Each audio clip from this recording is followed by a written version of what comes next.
Yes mga kawigo, ito na po tong OEM natin na visor po, yung pinaghahanap po ninyo, or yung syllable na visor natin for Wigo po from 2014 to 2023 po.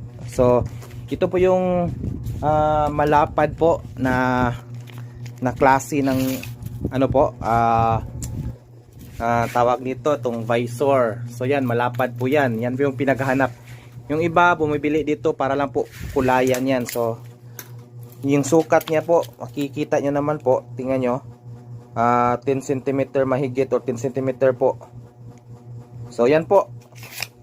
So sa mga dating naghahanap ng visor, OEM visor, sa totoo lang po tayo na OEM visor ha. So yan po, available na po. So PM lang po kayo sa page natin. Thank you po.